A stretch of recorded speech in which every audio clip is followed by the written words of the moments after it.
আমরা এরকম আপনি যে কোনো দেশে থেকে যে কোনো জায়গায় থেকে মানে একটা সেফ এক্সিটে থেকেই আপনি যা খুশি তা লিখতে পারবেন, এটা নিয়ে কোনো গাইডলাইন নাই। হ্যাঁ, আপনার ইচ্ছা, আপনার ব্যক্তিগত আইডি থেকে আপনারা লিখবেন।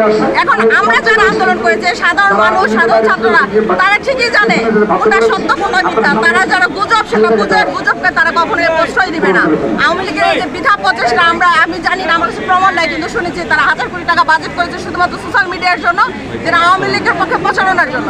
এই প্রচারণা তাদের জন্য কতটা কাল হয়ে দাঁড়াবে সময়ের সাথে সাথে দেখতে পাবেন।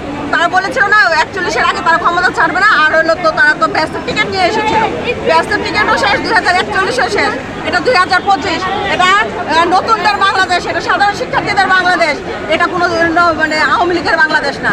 তারা এক সময় বলতো যে আপনারা শাসকের বাংলাদেশ, এক সময় তারা বলতো সাদ্দাম সাহেব কর্মসূচি দিলে আপনাদের চোখের সামনে ছিল না, আমরা যে আসলাম রাজপথে আমরা ছিলাম, লাস্ট দিন পর্যন্ত ছিলাম। এখন ওনারা যে রাব্বানি সাহেবের ছবি দেখলাম, তার বউর হাত ধরে ইন্ডিয়াতে হাঁটতেছে, যে দেশ আমাদেরকে গলায় চিবিয়ে দিয়ে মেরে ফেলতে চাচ্ছে, সে দেশে হাঁটতেছে আর বলতেছে হ্যাঁ বাংলাদেশের তো সংখ্যালঘুদের উপর অন্যায় হচ্ছে, বাংলাদেশে এটা হচ্ছে ওটা হচ্ছে। সে বাংলাদেশে একটা দলের একটা প্রতিনিধিত্ব করে গিয়ে যখন বাংলাদেশের নামে বিরুদ্ধে কথা বলে, তাহলে বুঝতে হবে এটাই তাদের আসল চরিত্র। তাদের ব্যক্তি স্বার্থের জন্য সংগঠন, দেশ, রাষ্ট্র কোনো কিছু তাদের মাইনে রাখে না। তারা যদি পারে বাংলাদেশ ইন্ডিয়াকে দিয়ে হলো তারা সেই মানে শোষণ করার দায়িত্বটা নেওয়ার চেষ্টা করবে।